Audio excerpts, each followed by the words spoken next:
Non sapevo se fare la parmigiana di melanzane o quella di zucchine. Allora le ho messe insieme ed è venuta fuori una parmigiana eccezionale. Facciamola insieme.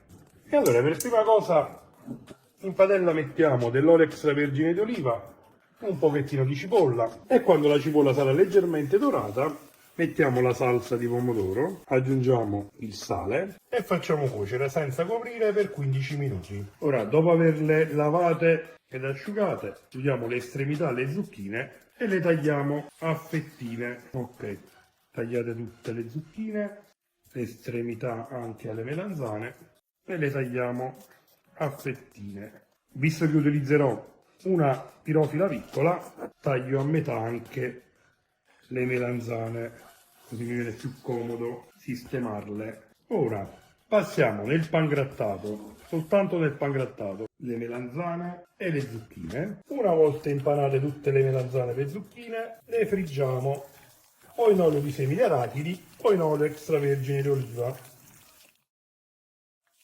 Poco dopo le giriamo e le facciamo continuare a cuocere finché saranno belle dorate. A questo punto le togliamo e le mettiamo su carta assorbente e alla stessa maniera friggiamo le zucchine.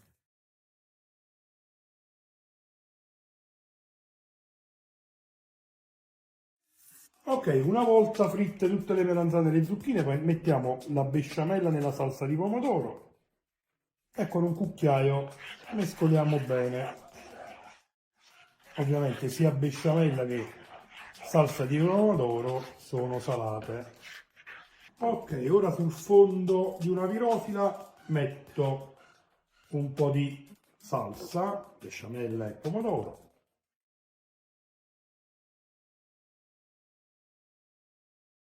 E poi comincio a fare degli strati.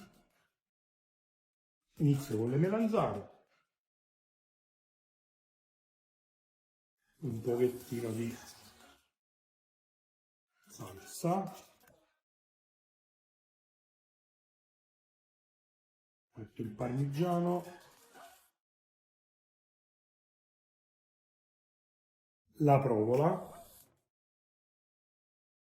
o la scamorza o la mozzarella. Se usate la mozzarella fatela sgocciolare e poi facciamo un secondo strato alternando le zucchine. Ora di nuovo melanzane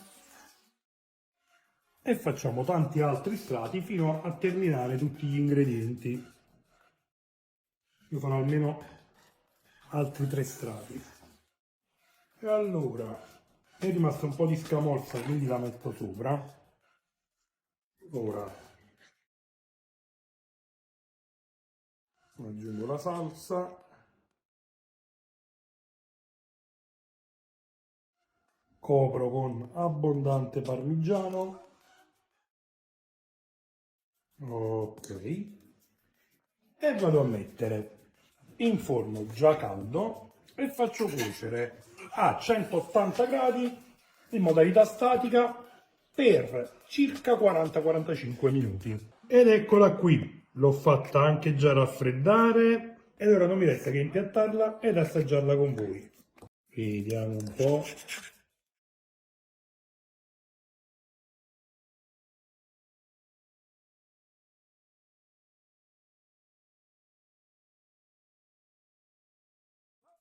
No, vabbè, senza parole. Fatela e fatemi sapere che cosa ne pensate tramite i commenti qui sotto.